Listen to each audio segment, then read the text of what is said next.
Bonjour, je suis très heureux de vous accueillir aujourd'hui ici. Nous sommes en Occitanie, aux confins du Cantal et de l'Aveyron. Nous sommes à peine 2 heures de marche de Conques. Ce petit village est un véritable petit bijou. Nous sommes à Lavenzelle. C'est ça que je vous invite à visiter aujourd'hui avec moi. Alors, on y va?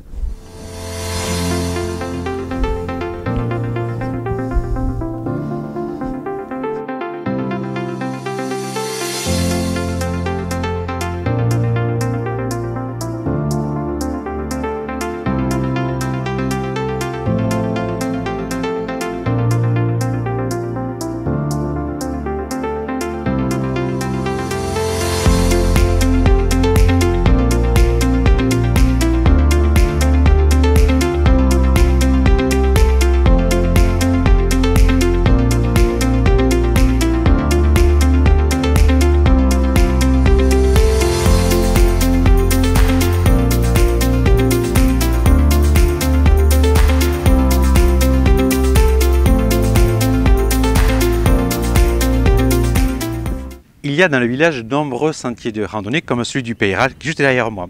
Il y a une petite boucle de 30 minutes ou une variante beaucoup plus longue.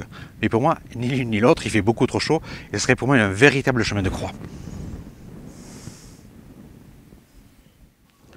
Autre élément important de ce très joli petit village, la fontaine et l'oratoire Saint-Clair. On y venait en pèlerinage ici pour soigner les yeux. D'ailleurs, je vais y aller, je crois que j'en ai besoin. Nous sommes maintenant devant la dernière école du village. Elle fermera ses portes en 1975. C'est ici qu'en 1921, durant la grippe espagnole, que Henri Mouly va venir remplacer l'instituteur mort de cette maladie quelques mois plus tôt. Également son fils, vous le connaissez, c'est le conteur occitan, créateur de Katinou et Jacouti.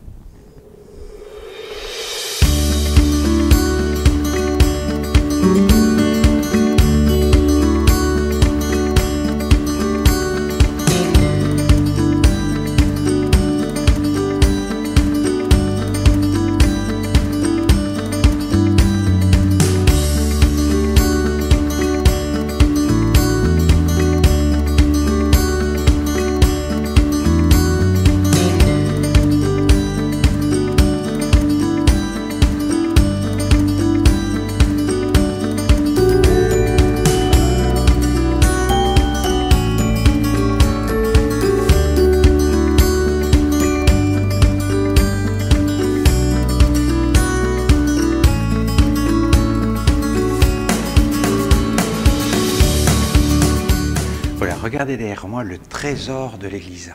Vous avez ici un magnifique reliquaire du XVe siècle qui contient les reliques de Saint-Clair, les reliques de Saint-Roch et les reliques de Sainte Thérèse de l'Enfant Jésus. Il y a ici un ostensoir en argent et puis surtout ici un superbe calice en argent du XVIe siècle. L'église qui date du XIe siècle était à l'origine la chapelle du château. Du château féodal, il n'en reste rien. Enfin, si ce n'est que ce porche qui est ici, on a également les armoiries de Lavenzelle juste au-dessus de nous.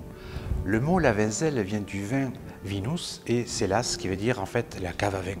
Il y a ici de nombreuses vignes, enfin il y avait surtout de nombreuses vignes, il n'en reste que très peu maintenant. Approchez-vous, regardez, il y a ici également un élément que j'aime beaucoup, c'est les fonts baptismaux qui sont ici, exactement comme ils ont été dans beaucoup d'églises durant des siècles, avec la cuve qui est ici, et un endroit qui est fermé parce que c'était un peu sacré. On ouvre les portes et on baptisait l'enfant à l'intérieur du fond baptismal. Il y a un fond même qui permettait l'écoulement de l'eau sacrée qui était en fait recyclée sous l'église. Cette jolie petite église avec ce très beau rétable derrière moi est dédiée à 2 saints patrons. Le premier, c'est Saint-Roch, le saint qui est originaire en fait de Montpellier et qui est le patron des pèlerins. N'oubliez pas que nous sommes à quelques kilomètres à peine, en fait une dizaine, de Conques qui est juste à côté.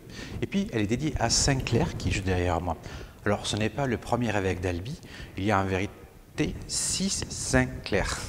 Alors ces 6 saints sont tous différents, de régions différentes, mais le saint qui est ici est en fait le saint anglais qui est originaire du Kent, et c'est un saint qui aura été martyrisé en Normandie. On va en fait lui couper la tête, lui trancher la tête, et c'est en fait un saint céphalophage puisqu'il va, on dit, reprendre sa tête et marcher quelques kilomètres pour aller jusqu'à une prochaine église. Ce saint en fait est fêté ici le 16 août, alors que partout en France il est fêté le 16 juillet.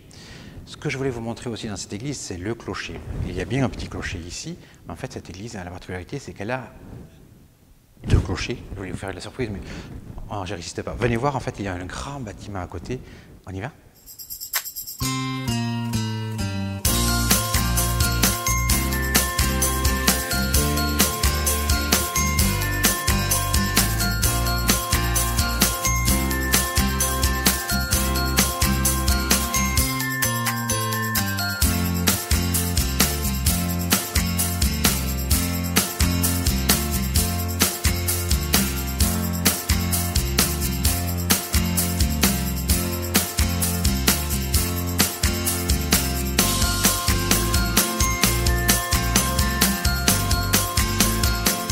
Voilà le secret de ce campanile. Il s'agit d'un clocher pour abriter cette énorme cloche.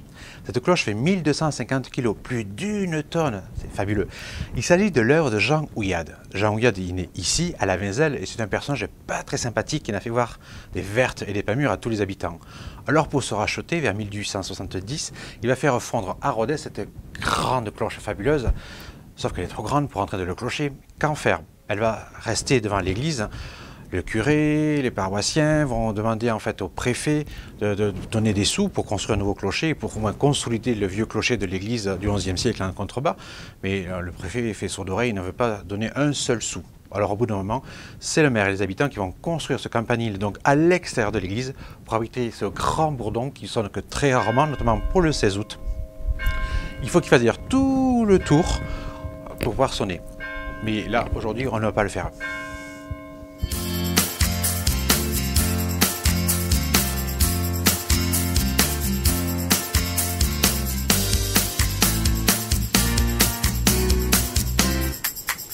Et bien voilà, c'est donc ici que s'achève notre découverte de ce magnifique petit village de la Vinzelle. C'était beau, n'est-ce pas?